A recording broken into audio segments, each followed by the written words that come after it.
Dampak dari penyebaran varian Omikron di Indonesia mulai terasa. Dalam sepekan terakhir terjadi peningkatan jumlah kasus COVID-19 terutama di DKI Jakarta.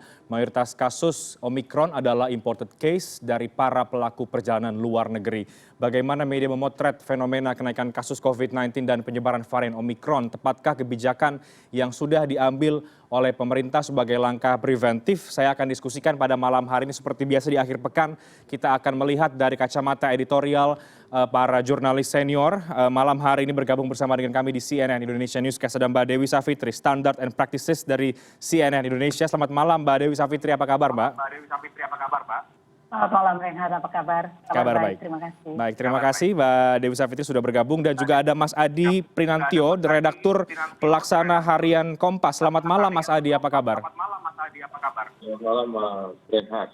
Alhamdulillah kabar baik. Baik, kabar baik. Saya mau mulai dulu dari Mas Adi Prinantio dari Harian Kompas. Beberapa kali kami juga melihat Harian Kompas memotret atau mengangkat juga soal peningkatan kasus varian Omikron di Indonesia. Apa yang menjadi catatan dari Anda terkait dengan peningkatan kasus varian Omikron dan kalau melihat sejumlah langkah kebijakan yang sudah diambil oleh pemerintah?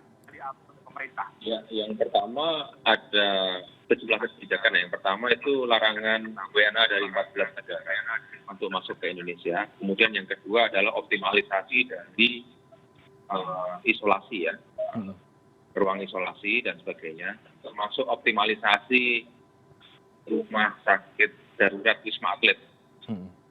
Kemudian yang ketiga adalah juga optimalisasi vaksinasi dan kemudian pelacakan.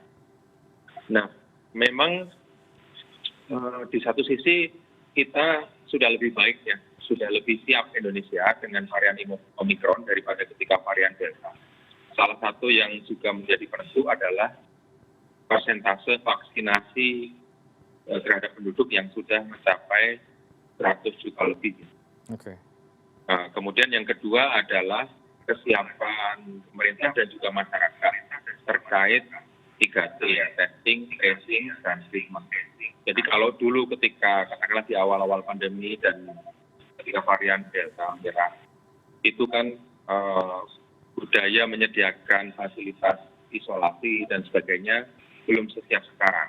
Jadi ada dua kesiapan itu yang menurut saya bisa menjadi modal optimisme kita untuk mengantisipasi varian Omikron. Hanya memang ada beberapa problem yang masih terbentang di hadapan kita, yaitu keterbatasan sarana pengetesan terkait Omikron. Kemudian yang kedua juga kedisiplinan masyarakat, baik dalam penerapan protokol kesehatan maupun kesadaran untuk optimal berada di dalam fasilitas isolasi. Karena kami juga mencatat ada beberapa pasien positif Omikron yang kabur dari ruang isolasi. Jadi menurut saya itu beberapa hal yang perlu menjadi perhatian dan juga menjadi catatan di Kompas.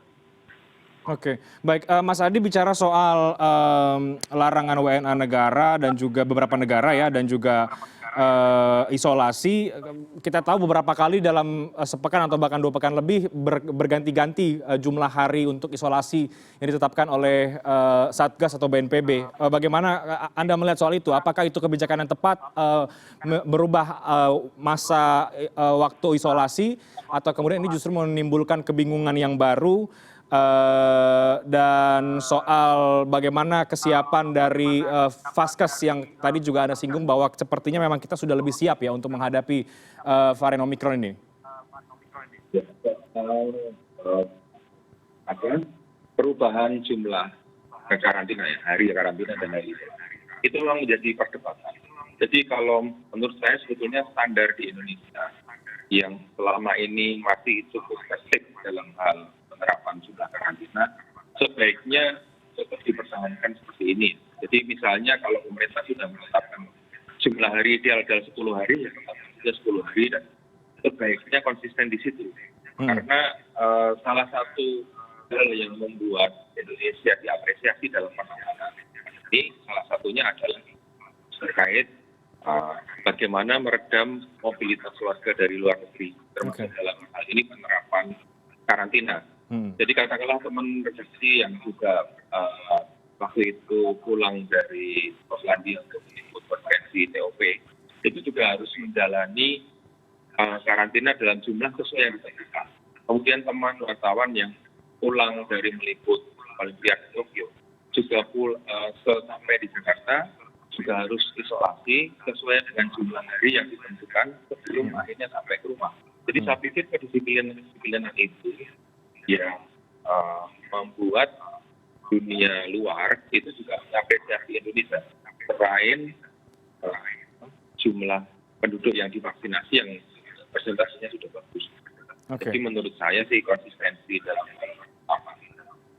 jumlah hari karantina itu juga menjadi salah satu poin krusial ya dalam pandemi COVID-19. Oke, konsistensi jumlah hari karantina. Mbak Dewi Savitri, apa poin krusial yang menjadi catatan editorial kita, Mbak Dewi Savitri? Karena kita juga ikut mengangkat soal penyebaran varian Omikron ini, ikut menyoroti soal peningkatan kasus yang terjadi. Apa yang menjadi poin-poin penting dari catatan editorial kita, terutama melihat semakin bertambahnya kasus hari ke hari yang kemudian dikaitkan karena penyebaran varian Omikron? Saya kira Reinhard yang paling utama sudah disebut oleh Mas Adi tadi ya, konsistensi aturannya. Apakah menyangkut aturan untuk karantina, apakah menyangkut aturan untuk prokes, apakah aturan menyangkut syarat bepergian ke luar negeri dan masuk kembali ke Indonesia, termasuk dalam hal pelaksanaan ibadah umroh misalnya seperti tadi yang laporannya kita saksikan bersama sebelum masuk pada segmen bincang-bincang ini. Persoalannya adalah konsistensi aturan. Karena kalau aturannya menjadi tidak konsisten, itu pasti satu akan menimbulkan kebingungan. Dan dalam kondisi bingung itu, maka kemudian akan muncul ruang-ruang untuk multi interpretasi. Ya. Jadi begini boleh, begitu, kalau begitu begini mungkin boleh, atau yang lainnya mungkin boleh.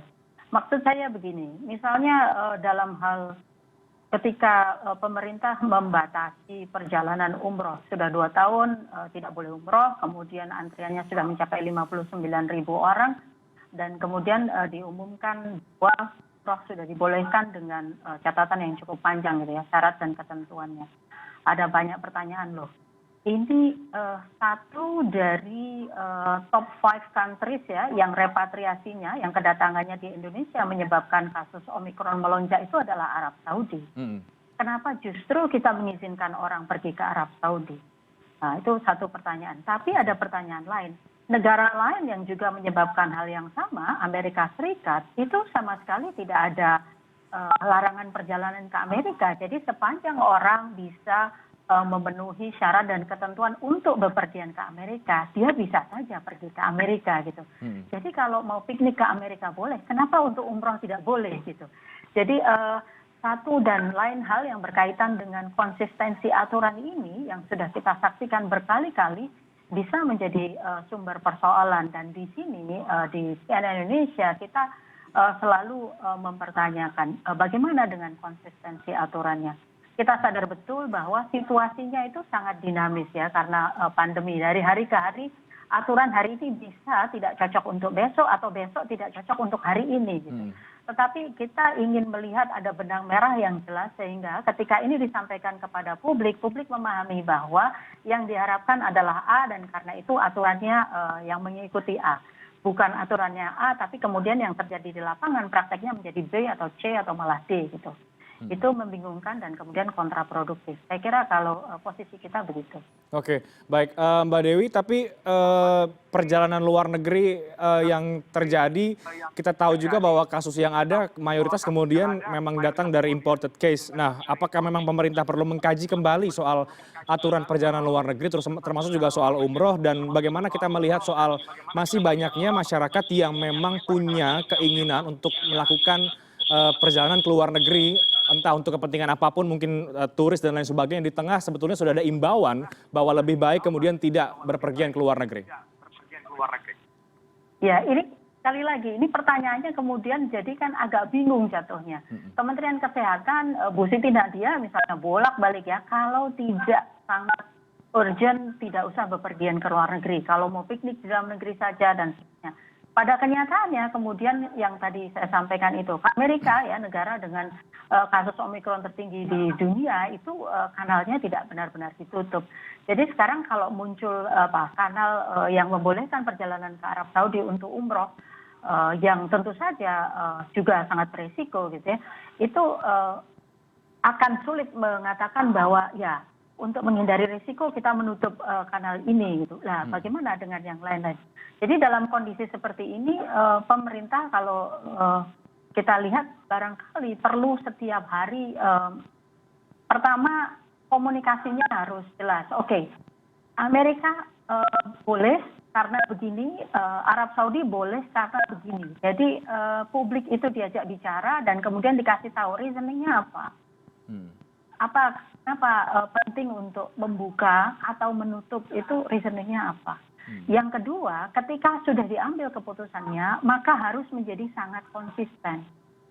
Kalau misalnya perjalanan ke Amerika, balik-baliknya itu harus pakai karantina, sebelumnya 10 hari, sebelumnya 7 hari, sekarang jadi 14 hari, mungkin bulan depan, beberapa hari mendatang, minggu depan sudah berubah lagi, maka terapkan aturan yang sama. Dari Arab Saudi juga begitu enggak? Yang saya dengar itu sudah diberitahu jamaah bahwa karantina akan 3 hari sebelum ketika mendarat di Arab Saudi dan 3 hari ketika mendarat di Indonesia. Kan aturannya tidak begitu ya gitu. Jadi untuk menghindarkan kebingungan, untuk menghindarkan ketidakpastian dan kemudian ketidakpercayaan, karena kebingungan, ketidakpastian itu ujungnya ketidakpercayaan, maka konsisten saja gitu pada aturan yang sudah dibikin sendiri oleh pemerintah. Oke, baik Mbak Dewi, tapi apakah kita melihat bahwa pemerintah sebenarnya sekarang sudah jauh lebih siap ya menghadapi ancaman penyebaran yang lebih tinggi lagi kalau kita bandingkan dengan ketika menghadapi varian Delta begitu, mungkin dengan sejumlah persiapan dan juga angka vaksinasi yang juga cukup tinggi, tampaknya ada kepercayaan diri dari pemerintah bahwa varian Omikron ini masih bisa dikendalikan. Ya. Kita lihat ya yang terjadi di tahun lalu, Juli, Januari sampai Juli itu adalah saat-saat yang barangkali dalam sejarah Republik ini salah satu bulan-bulan yang paling mengerikan dalam sejarah Indonesia ya. Kita kehilangan begitu banyak warga negara karena kasus Omikron, kematian, anak yatim, orang terdampak, long COVID banyak sekali. Jadi kalau sekarang kita berada dalam posisi yang para ahli mengatakan bahwa ini nanti berisiko begini loh, ini nanti bisa begini loh. Kita sebaiknya tidak don't tempt the fate gitu ya, jangan menggoda-goda inilah takdir lah gitu. Jadi kalau kita sudah dengar arahan para ahli, arahan sains seperti apa, sebaiknya memang kita menyiapkan diri sebaik-baiknya. Dalam posisi kita sekarang di mana ada semacam bukan kebingungan ya, tapi keheranan ya. Ini di negara tetangga, di negara-negara lain kasusnya begitu tingginya, kok di Indonesia belum ya? Jangan-jangan orang Indonesia sakti-sakti. Jangan lupa kita dulu sudah pernah mengalami masa-masa seperti itu. Jadi tidak bisa tidak menurut saya memang posisinya mungkin sekarang belum, tapi vigilant ya, sangat waspada itu penting. Dan nggak usah jauh-jauh, kita bisa berkaca pada negara kayak Singapura misalnya ya. Singapura itu Menteri Kesehatannya 2 hari yang lalu waktu konferensi pers mengatakan kita punya kasus sekian banyak dan kelihatannya mungkin kita perlu siap-siap untuk pengetatan lagi, dan dalam 2 bulan ini sejak kasus terakhir melandai kita pemerintah menyiapkan paskes dan kemudian sarana dan prasarana kalau situasinya kembali memburuk. Nah, ini adalah cara terbaik untuk menghadapi pandemi yang kira-kira sebenarnya kita sudah tahu risikonya. Jadi punya waktu, leverage dipakai untuk bersiap-siap. Dalam kasus di Indonesia, leverage terbaik sebenarnya adalah menggenjot persiapan-persiapan kalau kemudian wabah itu memuncak kembali ya. Jadi vaksin 1 dan 2, vaksin untuk anak di atas 5 tahun dan kemudian vaksin booster. Tanggal 12 kita baru akan mulai, dan karena itu mungkin salah satu persiapan terbaik kita adalah mempercepat proses-proses ini. Jadi kita tidak dalam posisi kita tidak punya kemewahan untuk mengatakan tenang aja lah, kayaknya nggak bakal kesini, atau barangkali kita mendengar ada istilah super immunity gitu ya, barangkali Indonesia orangnya super immunity ya, jadi nggak usah terlalu panik lah dan seterusnya. Mending sekarang siap-siap habis-habisan daripada nanti panik belakangan gitu ya. Itu yang terjadi pada kita tahun lalu. Jadi kita jangan mengulang sejarah yang gelap lagi. Oke, baik Mas Adi, ada tambahan Mas Adi soal perjalanan luar negeri yang kemudian menjadi sumber dari kasus Omikron di Indonesia. Kita tahu juga bahwa tadi juga sempat disinggung oleh Mbak Dewi Savitri bahwa juga sekarang diperbolehkan ada umroh dan juga pelaku perjalanan luar negeri ke negara-negara yang lain juga sebenarnya. Ya. Betapapun kita masih berada di tengah pandemi, dan salah satu kunci penanganan pandemi adalah meredam mobilitas warga. Nah, sehingga kalau memang ada suatu skema mobilitas warga yang masih lebih ideal, saya pikir pemerintah harus mendahulukan skema yang lebih ideal itu. Jadi misalnya sudah ada katakanlah lampu hijau dari pemerintah Arab Saudi untuk jemaah umroh Indonesia bisa hadir di sana, itu juga perlu dipikirkan secara lebih matang, karena itu tadi kunci dari penanganan pandemi adalah meredam mobilitas. Meskipun pasar di sini sangat banyak ya jemaah umroh yang ingin berangkat, tapi ketika pandemi yang menjadi prioritas adalah kesehatan, bukan yang lain. Nah, itulah yang perlu kita perhatikan bersama, menjadi kepedulian bersama. Selain memang kalau misalnya akan ada jemaah umroh yang berangkat, masih banyak hal yang perlu diklarifikasi. Misalnya, bisakah jemaah kita yang mayoritas divaksinasi dengan Sinovac dan Sinopharm bisa masuk ke Arab Saudi, karena mereka sejauh ini menyetujui vaksin dalam bentuk lain ya, Pfizer, BioNTech, AstraZeneca, Moderna, dan Johnson & Johnson. Itu juga masih tanda tanya besar. Kemudian rencana karantina selama 5 hari bagi jemaah yang tidak memenuhi standar kesehatan yang ditetapkan. Itu juga perlu diperjelas, karena betapapun kita juga sering mendengar kekecewaan dari jemaah yang batal berangkat. Dari banyak kasus sebelumnya, sebelum pandemi pun sudah banyak. Sehingga daripada kita membuka, dan itu terkesan terburu-buru, tapi kemudian di sana kemudian ada mekanisme protokol kesehatan yang kemudian gagal dan membuat jemaah umroh kita batal menjalankan ibadah umroh sementara dia sudah hadir di Arab Saudi, itu akan menimbulkan satu kekecewaan tersendiri yang juga mungkin apabila kita lebih berhati-hati itu bisa dihindari sedini mungkin. Oke, baik. Mas Adi, terakhir juga ke Mbak Dewi Savitri untuk topik soal Omikron ini. Presiden akan atau sudah mencanangkan ya kick off vaksin booster tanggal 13 Januari, artinya pekan depan. Ini juga mungkin jadi salah satu opsi untuk menghadapi varian Omikron dan juga pandemi di tahun 2022. Bagaimana media melihat rencana Presiden untuk vaksin booster mempercepat ini dan juga menggenjot vaksinasi di tahun 2022? Ke Mas Adi terlebih dahulu. Ya, alhamdulillah kalau itu vaksin itu kan demi masyarakat juga ya, demi kesehatan kita bersama. Hanya mekanismenya yang pertama mesti jelas. Misalnya soal siapa yang pertama diprioritaskan. Karena soal prioritas itu ketika vaksin awal itu kan juga ada banyak silang sengketa ya, katakanlah vaksinasi pertama itu prioritasnya lansia. Tapi ternyata administrasi lansia kurang rapi sehingga banyak juga lansia yang kemudian tertinggal. Dari investigasi tim Kompas kita juga menemukan hal itu gitu. Nah, kemudian kejelasan soal berbayar tidak berbayar. Kalau ada yang mau berbayar seperti apa dan sebagainya itu mesti dijelaskan supaya juga menghindari silang sengketa pendapat yang kurang perlu, karena kita kan harus juga ada kepentingan untuk menggenjot pemulihan ekonomi. Tapi menurut saya sih kepentingan pemulihan ekonomi masih belum prioritas karena pandemi belum berakhir. Jadi betapapun kesehatan tetap yang masih utama. Oke, saya ke Mbak Dewi Savitri. Bagaimana Mbak Dewi soal vaksinasi, terutama rencana Presiden kick off vaksinasi booster nanti tanggal 13 Januari 2022? Saya kira ini sudah sangat mendesak ya waktunya, karena booster sudah di mana-mana di berbagai negara sudah diberikan, sebagian besar tidak berbayar. Jadi kita tahu bahwa salah satu persoalan, salah satu senjata utama Omikron untuk menyebar itu adalah kemampuannya untuk merusak gitu, mengundermine kemampuan vaksin untuk melindungi kita dengan antibodi. Jadi kalau ada booster, kita akan merasa jauh lebih baik, gitu ya, ada perlindungan lebih untuk warga Indonesia. Tapi saya ingin menggarisbawahi pernyataan Mas Adi tadi. Salah satu yang mungkin jadi persoalan dalam pelaksanaan vaksin booster ini adalah sekali lagi kejelasan informasi. Sudah sejak tahun lalu disampaikan bahwa untuk booster, untuk umum itu berbayar.